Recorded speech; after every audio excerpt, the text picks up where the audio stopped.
Hello दोस्तों, स्वागत है आप सभी का एक और नए वीडियो में।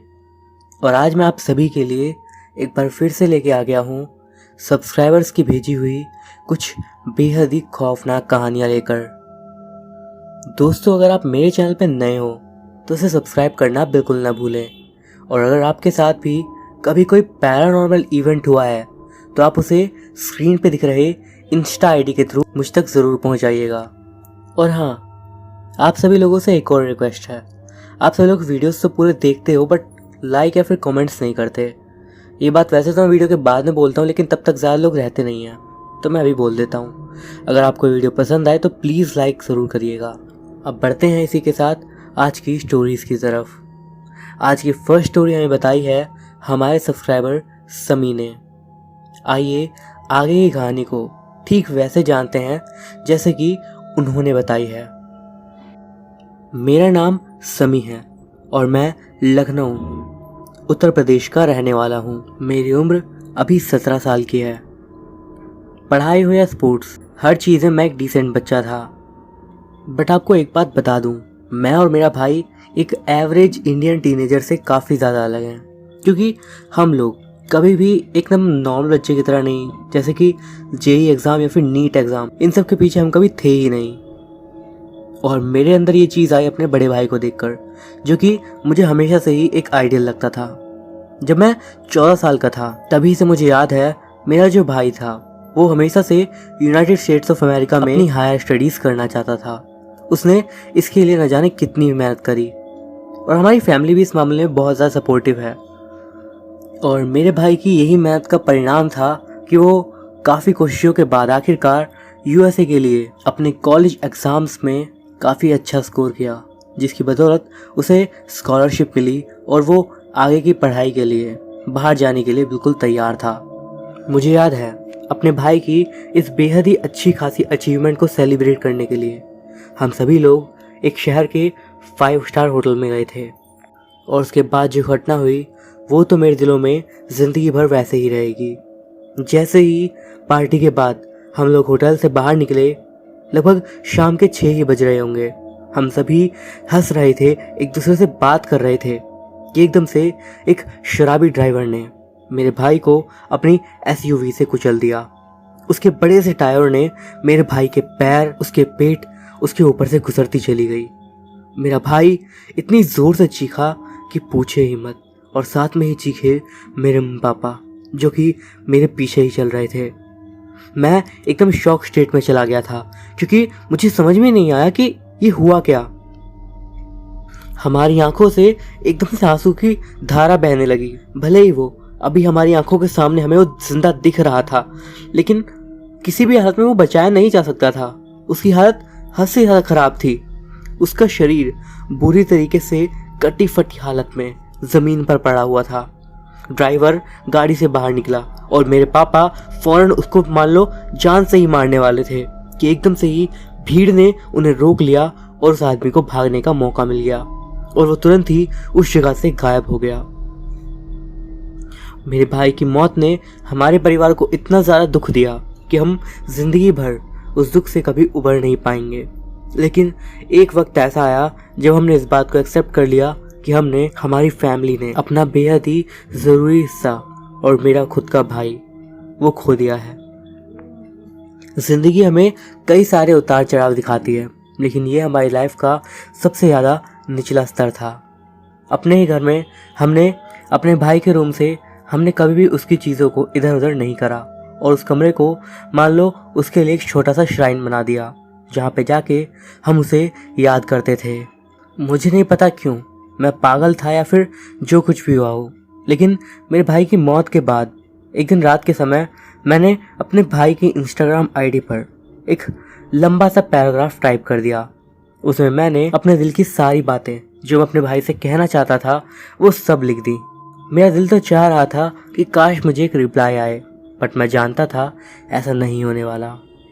धीरे धीरे समय बीतने लगा और 1 महीना ऐसे ही बीत गया और एक दिन रात के समय लगभग सुबह के 3:05 के आसपास, मुझे एग्जैक्टली याद है, मेरे फ़ोन पे एक नोटिफिकेशन पॉपअप हुआ। आमिश सेंड योर मैसेज। मैं आधी नींद में था क्योंकि मैं कुछ देर बाद ही सोने वाला था। बट उस नोटिफिकेशन को देखते के साथ ही मेरी आंखें एकदम तेजी से खुल गई और मैंने उस मैसेज पे फौरन टैप कर दिया। मैंने देखा मेरे भाई के इंस्टाग्राम अकाउंट से मुझे 7 मैसेजेस आए थे। देखने में मुझे काफ़ी ज़्यादा अजीब चीज़ लगी थी, क्योंकि उसके अकाउंट का पासवर्ड सिर्फ उसके पास था और उसमें 2 फैक्टर ऑथेंटिकेशन भी ऑन था, जिसके कारण किसी के लिए भी उसके अकाउंट को हैक करना इतना आसान तो नहीं था। और जो मैसेज मेरे को आए थे वो बिल्कुल नॉर्मल थे, लेकिन उन मैसेजेस के बारे में सोचते सोचते मैंने अगले 3 घंटे अपने ऐसे ही बिता दिए। और उसके बाद मैंने एक लंबा सा रिप्लाई किया, तुम हो कौन? मजाक करना बंद करो, ये मेरे लिए बिल्कुल मजाक नहीं है। मैं तुम्हारी रिपोर्ट करूंगा, तुम्हारी लोकेशन बता दूंगा, मैं ऑनलाइन कंप्लेन करूंगा अगर तुमने ये सब करना बंद नहीं करा। तुम जो कर रहे हो बहुत ही गलत है। मेरे भाई की मौत 1 महीने पहले ही हुई है और इस तरह का मजाक मैं कतई बर्दाश्त नहीं करूंगा। मैंने काफ़ी कुछ ऐसे ही मैसेज लिखा, लेकिन उसके बाद जो मुझे रिप्लाई आया वो पढ़कर मेरे हाथ और ज़्यादा ठंडे हो गए। ये मैं ही हूँ भाई। जैसे ही मैंने मैसेज पढ़ा, एकदम से मुझे अपने खून में एक उबाल सा महसूस हुआ। मैंने गुस्से में उसे लगभग 70 मैसेजेस लिखे होंगे, जिनमें भर भर के गालियाँ थी और भी ना जाने क्या क्या नहीं था, जो कि मैं आपको बता भी नहीं सकता। और इसके तुरंत बाद वो जो कोई भी था ऑफलाइन हो गया। मैं काफ़ी ज़्यादा कंफ्यूज था। मैंने इंस्टाग्राम को मेल करा और उनसे इस बारे में कंप्लेन करी। उनका रिस्पॉन्स भी आया और उन्होंने मुझे बताया कि मेरे भाई ने आखिरी बार पासवर्ड 4 से 6 महीने पहले रीसेट करा था और उसके बाद से उसका कोई न्यू लॉगिन भी नहीं है। मैंने अपना फ़ोन रीचेक किया और मेरे और अपने भाई की चैट का स्क्रीनशॉट उन्हें ईमेल भी करा, बट इस पर इंस्टाग्राम का कहना था कि ये सारे मैसेजेस आमिश के फ़ोन से भेजे गए हैं। लेकिन अजीब चीज़ ये थी कि मेरे भाई का फ़ोन उसके रूम में उसके सामान के साथ ही था और घर का कोई भी सदस्य ऐसा कुछ भी नहीं करता। मेरे अलावा बस मम्मी पापा ही तो थे। मैंने इस बारे में अपने मम्मी पापा से बात करा, लेकिन उन लोगों का रिस्पॉन्स इस चीज़ में कोई खास नहीं था, क्योंकि उन्हें इन सब चीज़ों से ज़्यादा मतलब भी नहीं था और उन्होंने साफ कह दिया कि कोई ना कोई ऐसे ही मजाक कर रहा है और ये काफ़ी ज़्यादा घटिया मजाक है। मैंने भी खैर इस बारे में सोचना थोड़ा बंद करा और उस दिन बाद में हम शॉपिंग करने के लिए गए। मॉल से आते टाइम लगभग 6 बज रहे थे जब मैंने देखा कि बाहर का मौसम काफ़ी ज़्यादा ख़राब हो रहा था। एकदम तूफ़ान टाइप का मौसम हो रहा था और थोड़ी देर में बारिश भी शुरू हो गई। हम घर आ गए और आराम से बैठ गए। उस रात उस पूरे टाइम में पता नहीं क्यों मुझे एक अजीब सी फीलिंग आ रही थी, एक ऐसी फीलिंग जिसे मैं डिस्क्राइब नहीं कर सकता। शायद आपको बताना भूल गया हूँगा कि मैं लेट नाइट स्टडी करता था, इसीलिए मैं देर रात तक जागता भी रहता था। इसी कारण जब मैं सुबह के लगभग 3 बजे पढ़ ही रहा था कि एकदम से मेरे फ़ोन में नोटिफिकेशन पॉपअप हुआ, आमिश सेंट यू मैसेज। मैंने गहरी सांस ली और फिर से मैसेज ओपन करा। शॉर्ट्स अच्छे लाए हो भाई, काश मैं भी यूज़ कर पाता। ये पढ़ते के साथ ही मैं एकदम से डरने लगा, क्योंकि ये बात पढ़कर मेरे अंदर के रोंगटे खड़े हो गए थे। मैंने एकदम से रिप्लाई करा, आखिर तुम हो कौन? मैं आमिश हूँ भाई। तुम्हें याद है हम भोपाल गए थे, वो कॉम्पिटिशन्स। इस सब के बाद मेरा भाई मेरे और उसके बीच की बातें जो कि सिर्फ हम दोनों को पता थी, वो सारी चीज़ें उसने डिस्क्राइब करी। बट ये सब चीज़ पर बिलीव करना मेरे लिए इम्पॉसिबल था, क्योंकि मैंने उसे अपनी आंखों के सामने मरते हुए देखा था। मुझे याद है किस तरीके से वो गहरी सांसें ले रहा था, किस तरीके से मेरे पापा ने रोते हुए उसे एम्बुलेंस तक छोड़ा और किस तरीके से मेरे भाई के बदन के अंगों को उठाकर ले जाया जा रहा था। मैंने फ़ौरन अपना फ़ोन नीचे रखा और लिविंग रूम की तरफ गया। उधर से आते टाइम मैं आमिश के रूम के साइड से आने लगा और जो चीज़ मैंने देखी उसे देखकर मेरे होश उड़ गए, क्योंकि आमिश के कमरे की लाइट्स ऑन थी। जैसे ही मैंने दरवाज़ा ओपन किया, लाइट्स एकदम से फ्लिकर सी करने लगी और फिर बंद हो गई। इस पल तक मैं सच में काफ़ी ज़्यादा डर गया था, इतना ज़्यादा कि मैं मूव भी नहीं कर पा रहा था और मैं बस उसी जगह पर मानो जम सा गया था। एकदम से ही मुझे अपने कानों में किसी के चलने की आवाज़ आने लगी और ये मुझे पता था कि ये आवाज़ आमिश की थी। ये बात तो क्योंकि आप भी समझते ही होंगे, आपके घर वाले, आपके फैमिली मेम्बर्स जब भी चलते हैं तो एक अलग ही तरह की साउंड आती है जिसे कि आप पहचान लेते हो। जब मैंने वो पैरों की आवाज़ सुनी, मैं उसी मोमेंट पे भागना चाहता था, लेकिन मैंने बाहर खिड़की की तरफ से एक लाइट को अपनी ओर आते हुए देखा। पता नहीं क्यों मुझे इतनी हिम्मत कहाँ से आई कि मैं 2 कदम आगे बढ़ा के उस कमरे के अंदर गया और खिड़की से बाहर देखने लगा। और तब मैंने देखा खिड़की के बाहर मेरा भाई आमिश बिल्कुल ठीक हालत में, उसके पीछे से थोड़ी लाइट सी निकल रही थी और वो मुझे दिख रहा था। उसने मुझे एक स्माइल दी और अपने हाथ को हिलाकर मुझे गुड बाय कहा, जिसके बाद वो वहीं मेरी आंखों के सामने से गायब हो गया। मैं उसी क्षण पर उस कमरे से बाहर निकला और अपने कमरे की ओर जा ही रहा था कि एकदम से सब कुछ काला हो गया। मुझे कुछ दिखना बंद हो गया, यानी कि मैं बेहोश था। मैं जब सुबह उठा तो मैं उसी जगह पर पड़ा हुआ था और मुझे पता चला कि मुझे काफ़ी तेज़ बुखार हो रहा है, इतना कि मैं उठ भी नहीं पा रहा था। मैंने अपनी मम्मी को बुलाया और वो भागते हुए मेरे पास आई। मुझे संभालते हुए उन्होंने मुझसे पूछा आखिर ये सब कैसे हुआ। मैंने उन्हें सारी बात बताई, बट जैसा कि एक्सपेक्टेड था उन्हें मेरी बात पर बिल्कुल भी यकीन नहीं हुआ। दवाई लेकर मैं उस दिन आराम ही करता रहा। पूरा दिन बाकी का नॉर्मल रहा और अगला दिन भी। लेकिन उसके अगले दिन मुझे पता नहीं क्यों खुद से ही एक इंतज़ार था कि मेरे भाई का मैसेज मुझे आएगा, और उस दिन ऐसा हुआ भी। उस रात भी मुझे अपने भाई के मैसेजेस आए जिसमें लिखा था good bye, I will miss you. मैं इन सब मैसेज को पढ़ते हुए सोच रहा था शायद ये मेरे भाई ने सिर्फ मेरे लिए किया ताकि वो आखिरी बार मुझे मिल ले। लेकिन जब मैंने आखिरी मैसेज पढ़ा मैं थोड़ा चौंक गया। मेरा फ़ोन तोड़ दो, वो मेरे कमरे में रखा हुआ है, उसका जितना जल्दी हो सके टुकड़े टुकड़े कर दो, वो आने वाले हैं। मैं कंफ्यूज था और थोड़ा सहमा भी। कौन कौन आने वाला है और मैं तुम्हारा फ़ोन क्यों तोड़ूं? कमरे में जाओ। ऑफलाइन होने से पहले उस आईडी से लास्ट मैसेज था। मैं उठा और सीधा उसके कमरे में चला गया और जैसे ही मैं कमरे के अंदर गया मैंने एक नोट देखा जिस पर लिखा हुआ था खिड़की के बाहर देखो, सिर्फ तुम ये देख सकते हो। मैं फ़ौरन खिड़की के पास गया और उसके बाद जो चीज़ मैंने देखी मुझे खुद भी यकीन नहीं हो रहा कि मैंने ये सब कैसे देखा। मानो उस जगह पर कोई पर्दा लगा हुआ था और उसमें मैं देख पा रहा था कुछ आदमी हमारे घर पे ग्रे सूट्स पहने हुए मेरे भाई का फ़ोन मांगने आए थे। उसके बाद अगले दृश्य में जो मुझे दिखा वो डरावना था, क्योंकि वो लोग अपने हाथ में पिस्टल्स और बाकी हथियार लिए हम पर अटैक कर रहे थे उस फ़ोन के लिए। ये सब चीज़ मेरी आंखों के सामने बंद होने से पहले एक बड़े से अक्षर में मुझे तोड़ दो लिखा हुआ दिखाई दिया। मैं अंदर तक कांप गया था, लेकिन फिर भी न जाने कैसे मेरे अंदर इतनी हिम्मत आई और मैं गया और अपने भाई का फ़ोन निकाला। उसके बाद मैंने उसे दीवार पे ज़ोर से फेंक के मारा और उसके बाद अपने जिम करने वाले डंबल से उसके टुकड़े टुकड़े कर दिए। अगले दिन जो चीज़ मैंने देखी उसे देख के मेरी हैरानी का ठिकाना नहीं रहा। कुछ लोग जिन्होंने ग्रे सूट्स पहने हुए थे वो हमारे घर आए।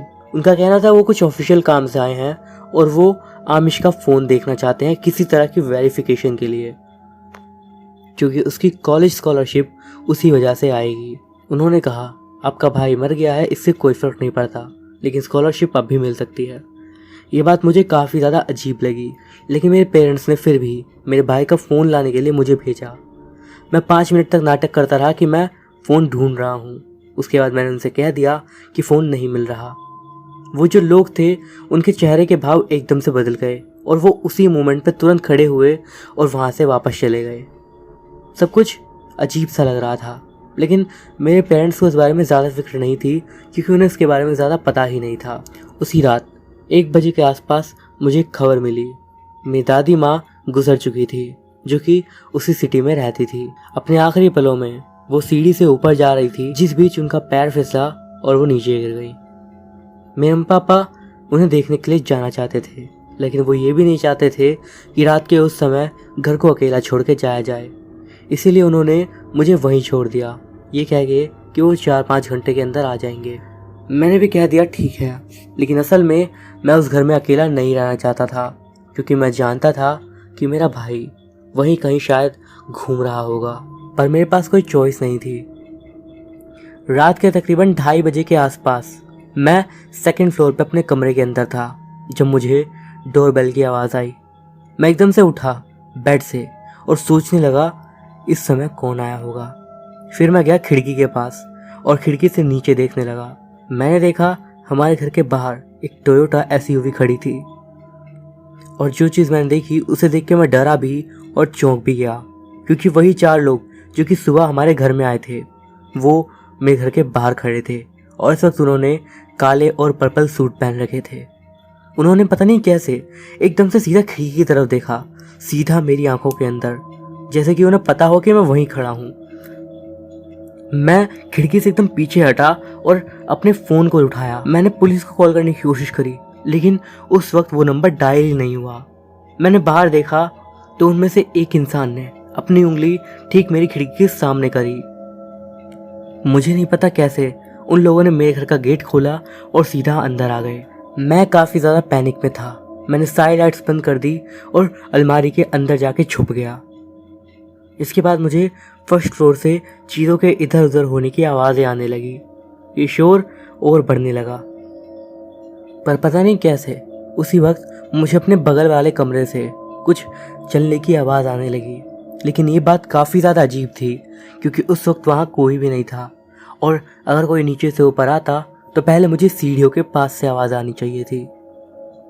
लगभग 30 से 40 सेकंड तक ये आवाज़ आई और उसके बाद ये आवाज़ आना बंद हो गई। मैं वहीं अंधेरे में चुपचाप बैठा रहा और मैं कांप रहा था। लेकिन अगले ही पल में मुझे उन लोगों के ऊपर आने की आवाज़ आने लगी। मैं एकदम चुप हो गया। मुझे अपने रूम का दरवाज़ा खुलते हुए आवाज़ आई और जैसे ही मेरे कमरे का दरवाज़ा खुला मुझे एकदम से बंदूक की गोली की आवाज़ आई और उसके बाद आवाज़ आई बिल्कुल अजीब सी डरावनी, एकदम भूतिया सी आवाज़, जैसे कोई घुर्रा रहा हो। इसके बाद काफ़ी ज़्यादा हड्डियों के चटकने की, लोगों के मांस बाहर निकलने की ऐसी आवाज़ है जो कि बहुत भयानक थी। मैंने अलमारी का दरवाज़ा बहुत हल्का सा खोला और मुझे बस एक इंसान की परछाई सी दिख रही थी और वो परछाई मैं कह सकता हूँ मेरे भाई की ही लग रही थी, क्योंकि पीछे से एक वाइट कलर की लाइट छोड़ रही थी।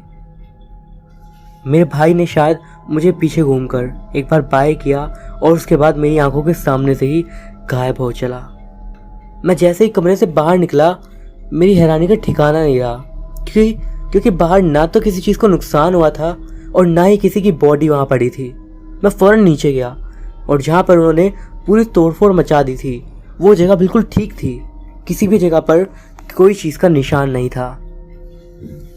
मुझे बिल्कुल भी समझ नहीं आया कि आखिर ये सब क्या हुआ, लेकिन मैंने फिर सोचा अब अगर ये सब हुआ है तो मैं इसे किसी को भी नहीं बताऊंगा, क्योंकि कोई मेरी बात पर यकीन करने ही नहीं वाला था, क्योंकि मेरे पास सबसे बड़ी बात कोई सबूत नहीं था।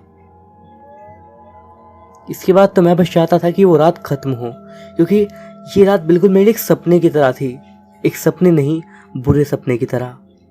अगले दिन मैं उठा और दिन भर अपने बाकी के काम करे और लगभग 6 बजे के आसपास मैं बालकनी में खड़ा था और बाहर देख रहा था, ये सोचते हुए कि शायद आमिश कहीं से मुझे देख रहा होगा। उसके बाद जब मैं रूम में आया और अपने फ़ोन का इंस्टाग्राम खोला तो मैंने देखा मेरे और मेरे भाई की सारी चैट डिलीट हो चुकी थी। ये देखकर मुझे काफ़ी ज़्यादा हैरानी हुई, लेकिन उतनी भी नहीं जिस तरह की तब हुई थी जब वो सब चीज़ें गायब हुई। शायद ये एक राज था जो कि मेरे भाई के साथ ही चला गया और वो राज शायद ही मैं कभी जान भी पाऊँ। तो दोस्तों, ये थी हमारी आज की पहली कहानी। अब हम बढ़ते हैं आज की अपनी अगली कहानी की ओर। रूपसी, तुम्हारा परसों जन्मदिन है ना? बताओ पार्टी कहाँ दे रही हो? राहुल, मैं सोच रही हूँ कहीं घूमने चलते हैं, वहीं पार्टी भी कर लेंगे। अर्जुन, तेरा क्या कहना है? तुम दोनों ही बताओ। रूपसी, सोनाली, राहुल, अर्जुन, शिया, ये 5 अच्छे दोस्त थे।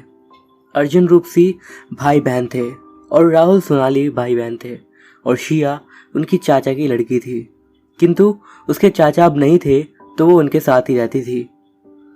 मैं भी यही सोच रही हूँ, बहुत टाइम हो गया हम लोग कहीं घूमने नहीं गए। सोनाली कहती है, हाँ टाइम तो हो गया है, पिछले 2 महीने से हम बाहर ही कहाँ गए हैं। हाँ, लास्ट भानगढ़ गए थे। हाँ, और तू वहाँ हर एक जगह को ऐसे देख रही थी जैसे अभी भूत तेरे सामने आ जाएगा और बोलेगा आपने ढूंढ लिया मुझको। सभी एक साथ हंसने लगते हैं। रामनगर चलते हैं, वहाँ हम लोग पार्टी भी कर लेंगे। वहाँ ऐसा क्या है? वहाँ कॉर्बेट नेशनल पार्क है जहाँ हम सारे जानवर देख सकते हैं और मौसम अच्छा है, तो रात को वहीं टेंट लगाकर कहीं रुकेंगे। हाँ, वहाँ एक मंदिर भी है आगे। ओ हेलो, हम लोग घूमने जा रहे हैं, पार्टी करने, मन्नत मांगने नहीं। तो ठीक है, हम लोग वहीं चलेंगे और मंदिर भी चले जाएंगे। अबे तू कब से भगवान के दर्शन करने जाने लगा? अर्जुन बोलता है। मैं तो बस भगवान से इतना बोलने जाऊंगा कि ये तेरी और मेरी बहन से कब पीछा छुटवाएगा। तू रुक, तुझे बताती हूँ मैं, रूपसी बोलती है। अरे सुन, मजाक कर रहा हूँ यार। वो मंदिर भी देखने वाली एक जगह है, एक पहाड़ी के ऊपर है, चारों तरफ जंगल है, पहाड़ी पानी के बीच में। चारों एक साथ बोलते हैं तो फिर रामनगर वाला प्लान पक्का। अगले दिन पांचों जाने की तैयारी कर लेते हैं। ओ शिया जल्दी करना, अर्जुन रूपसी आने ही वाले होंगे और कितना टाइम लगाएगी। देखना, हम लोग घूमने जा रहे हैं, तेरा रिश्ता पक्का करने नहीं, बस लास्ट लिपस्टिक लगाने दे यार। शिया, अर्जुन ने तुझे देख रखा है, अब उसके लिए ज़्यादा भी मत सज। क्या बोला तूने? कुछ नहीं, मैं ये पूछ रही हूँ कपड़े पैक हो गए क्या? रख लिए। इतने में बाहर से गाड़ी के हॉर्न की आवाज़ आती है। राहुल बाहर जाते हुए बोलता है, सोनाली, शिया जल्दी आओ। सोनाली चल फटाफट, अब तक तो मुझको बोल रही थी, अब तू क्या करने लगी? दोनों बाहर को जाते हैं और सभी को हाय कहते हैं और गाड़ी में बैठ जाते हैं। रामनगर पहुंचने के बाद वो लोग रूम लेते हैं और फिर मार्केट में चले जाते हैं। सब सामान ले लिया है, अब बस केक ले लेते हैं और बाद में दुकान बंद हो जाएगी होगी। ये बोलकर वो सभी लोग एक बेकरी की दुकान में चले जाते हैं। ओए पागल, कौन सा केक ले? चॉकलेट केक लेना यार, और हाँ कैंडल थोड़ी ज़्यादा ले लेना, जंगल में काम आएगी। आप लोग जंगल में जा रहे हो घूमने या पार्टी करने? एकदम से दुकानदार बोलता है। दोनों ही काम करने हैं भैया। लेकिन वो जंगल तो, आप लोग वहाँ देर तक मत रुकना, वापस आ जाना। क्यों, ऐसा क्या है वहाँ पे? रूपसी कहती है। कुछ नहीं, बस लोग कहते हैं कि उस जंगल से डरावनी आवाज़ें आती हैं। कोई वहाँ पार्टी करता है तो उसको अच्छा नहीं लगता। किसको अच्छा नहीं लगता? राहुल बोलता है।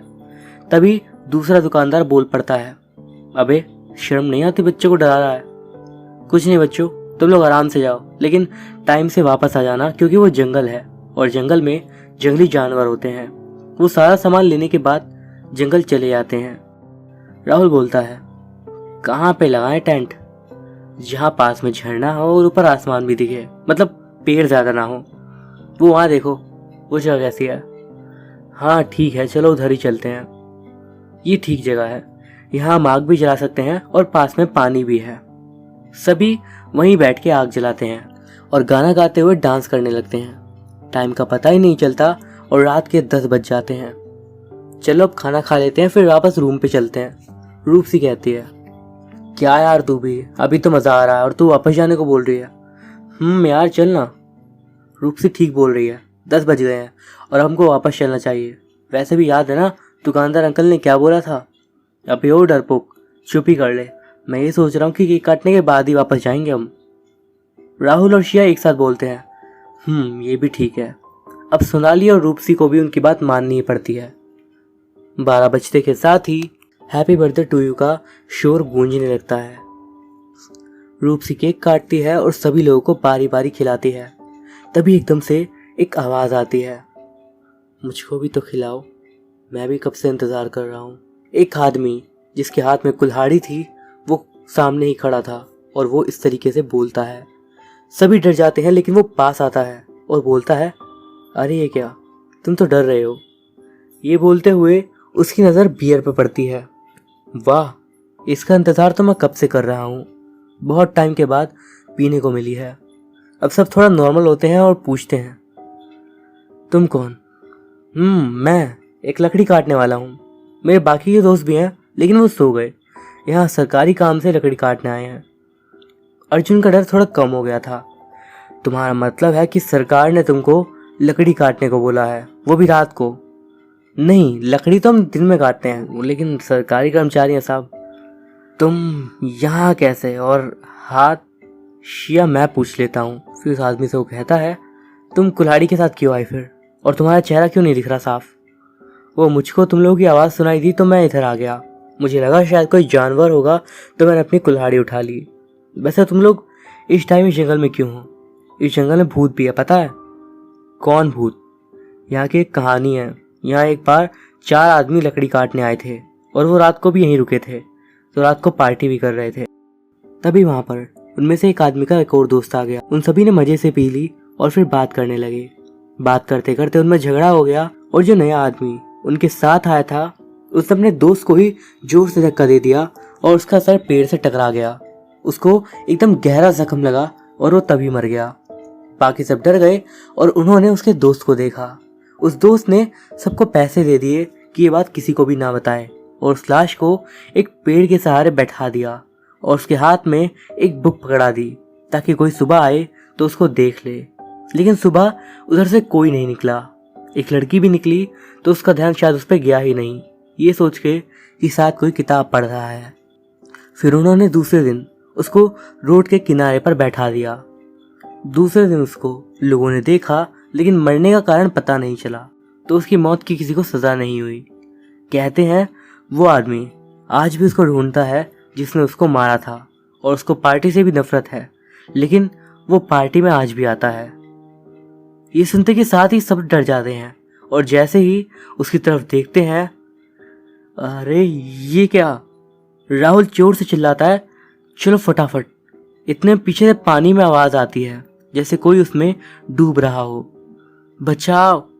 सब उधर देखते हैं कि शिया चिल्ला रही थी। क्या हुआ शिया? किसी ने पत्थर मारा मुझको। तभी रूपसी चिल्लाती है, राहुल! वो पानी के अंदर थी। रूपसी! सारे भागते हुए उसके पास जाते हैं और उसको निकालते हैं। तभी उन्हें एक आवाज आने लगती है जैसे कोई पेड़ काट रहा हो। लगता है कोई पेड़ काट रहा है, अर्जुन बोलता है। लेकिन कौन?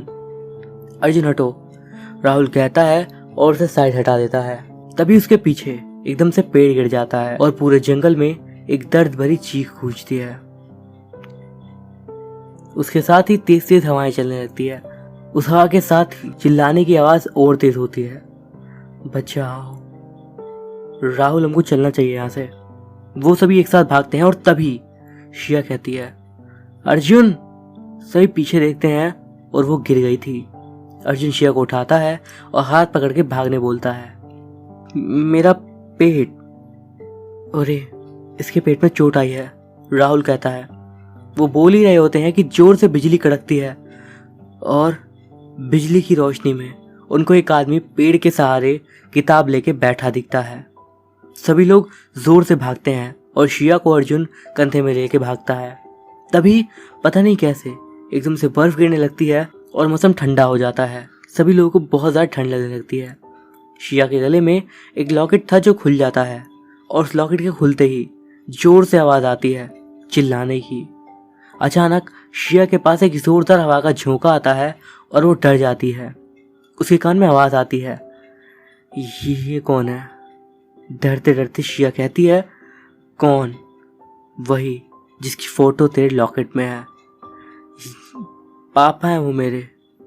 पापा? तेरे पापा ने मुझे मारा और तू यहाँ पर अपने दोस्तों के साथ आ गई।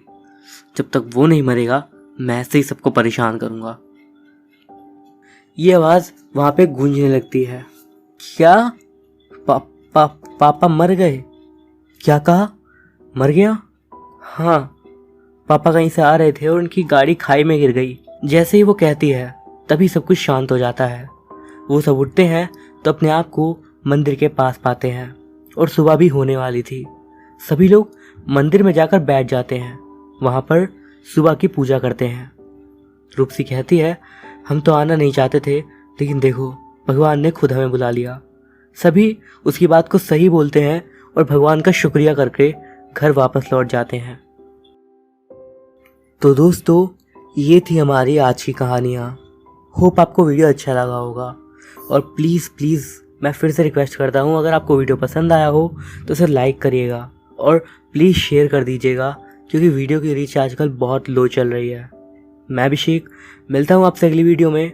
अगर आपके पास कोई टॉपिक हो जिस पे आप स्पेशली वीडियो चाहते हो तो आप मुझे कमेंट्स में ज़रूर बताइएगा और आप चाहो तो मुझे DM भी करके पर्सनली बातचीत कर सकते हो।